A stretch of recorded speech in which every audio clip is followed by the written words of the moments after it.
नमस्कार दोस्तों, स्वागत है आप सभी का आज के मुख्य समाचार के इस वीडियो में, जहां हम आपके लिए हर दिन लेकर आते हैं देश और दुनिया की तमाम बड़ी खबरें। एक एक करके 50 बड़ी खबरों को सिर्फ 10 मिनट में जानेंगे। वीडियो के साथ अंत तक बने रहें। साथ ही आपसे एक छोटी सी रिक्वेस्ट है, अगर आपने अभी तक इस वीडियो को लाइक नहीं किया तो लाइक जरूर कर दे। साथ ही वीडियो के नीचे दिए गए लाल रंग के बटन को दबाकर चैनल को सब्सक्राइब जरूर कर ले और इस घंटी को भी दबाए ताकि दिन भर की बड़ी खबरों की जानकारी लगातार मिलती रहे। तो चलिए दोस्तों, वीडियो को फटाफट शुरू करते हैं। और अगली बड़ी खबर की बात करें तो टीका नहीं लगवाने वालों के लिए ज्यादा घातक हो सकता है कोरोना। 11 गुना अधिक हो सकता है मौत का खतरा। जी हां, कोरोना वायरस से मुकाबले में वैक्सीन कारगर पाई जा रही है। वैक्सीन लगने से न सिर्फ गंभीर संक्रमण बल्कि मौत का खतरा भी काफी हद तक कम हो जाता है। यह बात कई अध्ययनों में सामने आ चुकी है। अब अमेरिकी स्वास्थ्य एजेंसियों ने 3 अध्ययनों के नतीजों को जारी किया है। अब अमेरिकी स्वास्थ्य एजेंसी ने 3 अध्ययनों के नतीजों को जारी कर कोरोना के खिलाफ टीका लगवाने पर जोर दिया है। इन अध्ययनों के अनुसार टीका नहीं लगवाने वालों के लिए कोरोना संक्रमण ज्यादा घातक हो सकता है। ऐसे लोगों में मौत का खतरा 11 गुना ज्यादा हो सकता है। ये तीनों अध्ययन अमेरिका में किए गए हैं। इन अध्ययनों में 13 अमेरिकी प्रांतों में कोरोना के 60,000 से ज्यादा मामलों पर गौर किया गया।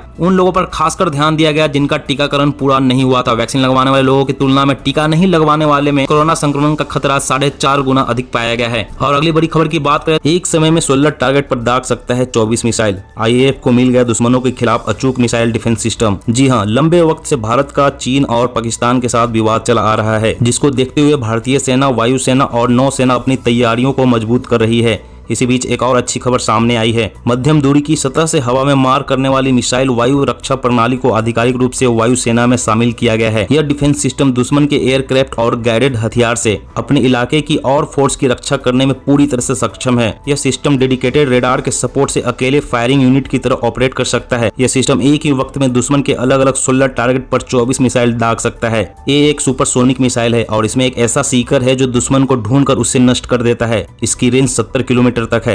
यही नहीं, यह दुश्मन के एयरक्राफ्ट को 110 किलोमीटर तक भी निशाना बना सकती है। वही कम समय में किसी भी जगह पर इसे तैनात किया जा सकेगा। और अगली बड़ी खबर की बात करें तो FSSAI ने मिलावट के खिलाफ चलाया अभियान। घर बैठे ऐसे चेक करें सरसों तेल असली है या नहीं। जी हां, त्योहारी सीजन में सरसों तेल की मांग बढ़ जाती है। इससे बहुत सारे पकवान बनते हैं। त्योहारों पर तेल की मांग बढ़ने के साथ ही सरसों के तेल में मिलावट भी पाई जाती है। तेल का रंग पीला करने के लिए इसमें खतरनाक मेटानिल एलो मिलाई जाती है। ऐसे में बाजार में मिलने वाले तेल असली है या नहीं, इस बात को लेकर लोग संशय में रहते हैं। इसलिए हम आपको बता रहे हैं कि कुछ ऐसे तरीके हैं जिनसे आप ये जांच कर सकते हैं कि सरसों के तेल में मेटानिल एलो मिला है या नहीं। इसलिए हम आपको बता रहे हैं कुछ ऐसे तरीके जिससे आप ये जांच कर सकते हैं कि सरसों के तेल में मेटानिल एलो मिला है या नहीं। सबसे पहले आप एक टेस्ट ट्यूब में 1 मिली तेल का नमूना लें। इसमें 4 ml डिस्टिल वाटर मिलाएं और टेस्ट ट्यूब को हिलाएं। इस मिक्सर का 2 ml एक दूसरे टेस्ट ट्यूब में लें और मिक्सर में 2 लीटर कंसंट्रेटेड HCl मिलाएं। असली तेल की ऊपरी परत में कोई रंग परिवर्तन नहीं होगा, जबकि मिलावटी तेल की ऊपरी परत पर अपर एसिड में रंग बदल जाता है। और अगली बड़ी खबर की बात करें, कोरोना महामारी में वैक्सीन का भविष्य के हथियार के तौर पर देखा जा रहा है। अभी तक जो वैक्सीन बाजार में उपलब्ध है उन्हें इंजेक्शन के जरिए इंजेक्ट किया जा रहा है। जल्द ही नेजल वैक्सीन भी आम लोगों के बीच उपलब्ध होगा। इसके लिए आधिकारिक तौर पर दिल्ली के एम्स में ट्रायल शुरू होने वाला है। नेजल वैक्सीन को नाक के माध्यम से शरीर में डाला जाता है। वैक्सीन की मात्रा महज 4 बूंद है।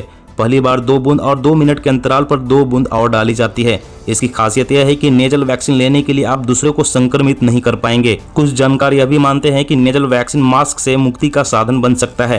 दावा है कि नेजल वैक्सीन कुछ इस तरह काम करता है जिससे कि वायरस ना तो शरीर के अंदर जा सकेगा, ना ही नाक के माध्यम से शरीर के बाहर आ सकेगा। ऐसे में दूसरे लोग वायरस से संक्रमित होने से बच जाएंगे। और अगली बड़ी खबर की बात करें तो अटल टनल पार करने के लिए चुकाना होगा ग्रीन टैक्स। बाइक वालों से भी होगी वसूली, नेक काम में इस्तेमाल होगी राशि। जी हाँ, हिमालय के पीर पंजाल रेंज में लेह मनाली हाईवे पर बनाए गए अटल टनल से गुजरने के लिए अब ग्रीन टैक्स वसूला जाएगा, चाहे वह मोटरसाइकिल पर ही क्यों न सवार हो। अटल टनल से गुजरने के लिए 2 पहियों वाहनों को 50 रुपए, कार को 200 रुपए, SUV और MUV को 300 रुपए, बस और ट्रक को ग्रीन टैक्स के रूप में 500 रुपए चुकाने होंगे। रिपोर्ट्स के मुताबिक अटल टनल से गुजरने के लिए केवल बाहरी पर्यटक वाहनों को ही नहीं बल्कि आसपास जाने वाली गाड़ियों को भी सरकार को टैक्स देना होगा। इस ग्रीन टैक्स को पर्यटकों के लिए ही खर्चा किया जाएगा। बताया जा रहा है कि ग्रीन टैक्स के रूप में इकट्ठा होने वाली राशि से हाईवे पर पर्यटकों के लिए बुनियादी विकास किया जाएगा। इसके अलावा इन पैसों से आसपास के गाँव का भी विकास किया जाएगा। बूस्टर डोज को मिल सकती है हरी झंडी। क्लिनिकल ट्रायल में खुलासा, 20% वैक्सीनेटेड लोगों में नहीं बनी एंटीबॉडी। जी हाँ, कोरोना वैक्सीन कराने के बाद भी कई लोगों का एंटीबॉडी लेवल कम ही रहता है। वैक्सीन लोगों में एंटीबॉडी का लेवल को मेंटेन करने का काम करती है। हालांकि फुली वैक्सीनेटेड लोगों में भी कई बार एंटीबॉडी का स्तर कम ही पाया जाता है। एक एक्सपर्ट ने रिसर्च के आधार पर कहा है कि उन वैक्सीनेटेड लोगों को बूस्टर डोज दी जा सकती है जिनके शरीर में वैक्सीन लगाने के बाद भी एंटीबॉडी का स्तर बहुत ही कम रहता है। ऐसा इसलिए क्योंकि 20% वैक्सीनेटेड लोगों के शरीर में कोविड-19 के खिलाफ एंटीबॉडी तैयार नहीं हो पाई है। उन्होंने यह भी कहा कि क्लिनिकल स्टडी अपने अंतिम चरण में है और भारत की वैक्सीन कोविशील्ड और कोवैक्सीन की प्रभावकारिता लगभग 70 से 80% है, जो कि यह बताती है कि वैक्सीनेशन कराने वालों में से लगभग 20 से 30% एंटीबॉडी विकसित नहीं कर सकते। विश्व स्वास्थ्य संगठन ने बूस्टर डोज पर फिलहाल रोक लगाई है। हालांकि बूस्टर डोज के लिए सिफारिश जल्द ही होने की उम्मीद है।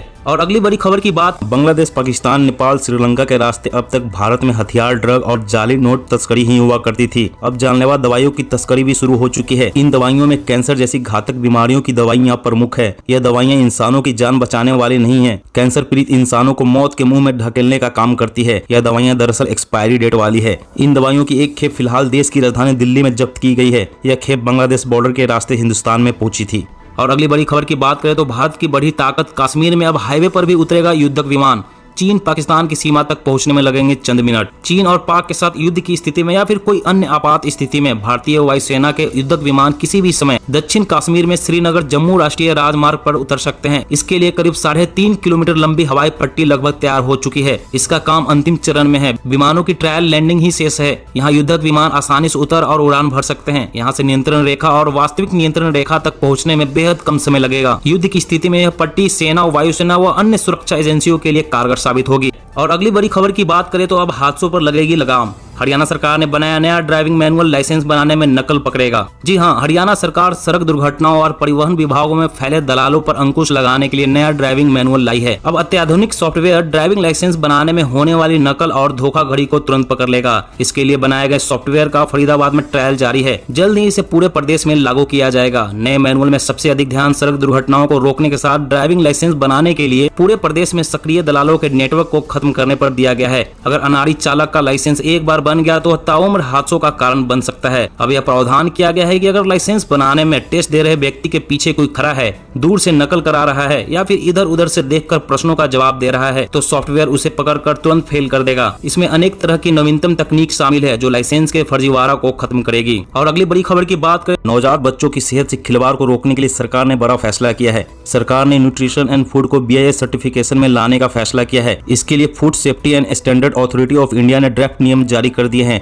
नए नियम के तहत अब केवल BIS सर्टिफाइड कंपनियां ही शिशु आहार बनाएगी। नॉन BIS सर्टिफाइड कंपनियों को शिशु आहार बनाने और बेचने की अनुमति नहीं होगी। सरकार के इस फैसले से BIS सर्टिफिकेशन का इस्तेमाल कर रही कंपनियों को फायदा होगा। वहीं नवजातों के लिए शिशु आहार बनाने वाली अनऑर्गेनाइज सेक्टर की कंपनियों को बड़ा झटका लगा है। वहीं आयुर्वेद के नाम पर फूड प्रोडक्ट का धंधा करने वाले सावधान हो जाएं।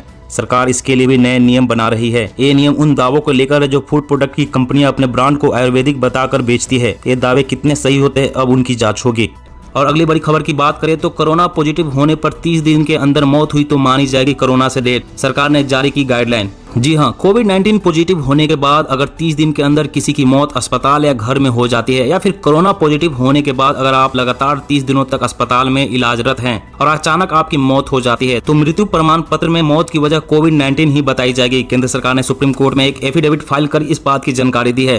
दरअसल सुप्रीम कोर्ट ने केंद्र सरकार को यह निर्देश दिया था कि जो लोग इस महामारी की वजह से अस्पताल में भर्ती हुए हैं और फिर ठीक होने के बाद कोरोना से जुड़ी जटिलताओं से उनकी मौत हो जाती है तो ऐसी मौतों को कोरोना से हुई मौतें मानने की दिशा में कदम उठाया जाए। जिसके बाद स्वास्थ्य मंत्रालय और परिवार कल्याण तथा Indian council for medical research ने नए नियम बनाए हैं। और अगली बड़ी खबर की बात करें, उत्तर प्रदेश की योगी सरकार अनफिट पुलिसकर्मियों को छटनी करने जा रही है। सरकार ने 50 साल की उम्र पार कर चुके अनफिट पुलिसकर्मियों को सेवानिवृत्ति देने का निर्णय लिया है। इसके लिए पुलिस मुख्यालय की तरफ से सभी जिले के पुलिस अधीक्षकों को पत्र भी भेजा गया है और उनसे अनफिट पुलिसकर्मियों की सूची तैयार करने को कहा है। मीडिया रिपोर्ट के अनुसार ये आदेश उत्तर प्रदेश पुलिस के अतिरिक्त महानिदेशक द्वारा जारी किए गए हैं। आदेश में कहा गया है कि सभी जिलों में 50 वर्ष की आयु सीमा पार कर चुके कांस्टेबल से लेकर निरीक्षक स्तर तक के पुलिसकर्मियों की स्क्रीनिंग की जाएगी। स्क्रीनिंग में भ्रष्ट, अनफिट और गैर अनुशासित पाए जाने वाले पुलिसकर्मियों को सेवानिवृत्ति दी जाएगी। और अगली बड़ी खबर की बात करें तो मोटरसाइकिल की वाइब्रेशन से खराब हो सकता है आईफोन का कैमरा, कंपनी ने जारी की चेतावनी। जी हां, अगर आप बाइक राइडर्स हैं और लंबे सफर के दौरान बाइक से फोन को कनेक्ट करते हैं तो ऐसा करना खतरनाक साबित हो सकता है। इसे लेकर एप्पल की तरफ से यूजर को चेतावनी जारी की गई है। एप्पल के मुताबिक बाइक राइडर्स को आईफोन को बाइक से अटैच नहीं करनी चाहिए, इससे फोन का कैमरा खराब हो सकता है। तकनीकी तौर पर बात करें तो जहाँ हाई पावर मोटर इंजन चलता है वहाँ आईफोन रखने पर फोन का कैमरा डैमेज हो सकता है। ऐसे में कंपनी ने सलाह दी है कि यूजर्स आईफोन को मोटरसाइकिल के हैंडल बार और चेसिस पर ना लगाएं, क्योंकि मोटरसाइकिल वाइब्रेशन जनरेट करती है जो एक निश्चित फ्रीक्वेंसी पर आईफोन के कैमरे को खराब कर सकती है। और अगली बड़ी खबर की बात करें तो इंतजार खत्म, इसी महीने शुरू हो सकती है रेगुलर ट्रेन सर्विस। रेलवे ने दी अहम जानकारी। जी हां, देश के कई राज्यों में कोरोना के लॉकडाउन और प्रतिबंध खत्म होने के बाद लोगों को रेगुलर ट्रेन सेवा शुरू होने का इंतजार है। लोगों के इस इंतजार को देखते हुए भारतीय रेलवे पैसेंजर ट्रेन की नॉर्मल सर्विस शुरू करने के बारे में सोच रहा है। एक मीडिया रिपोर्ट के मुताबिक इसी महीने से चरणबद्ध तरीके से रेलवे की सामान्य सेवाएं शुरू कर दी जाएगी। भारतीय रेलवे का कहना है कि लोगों को सुविधाएं देने के लिए स्पेशल ट्रेनें चलाई जा रही है।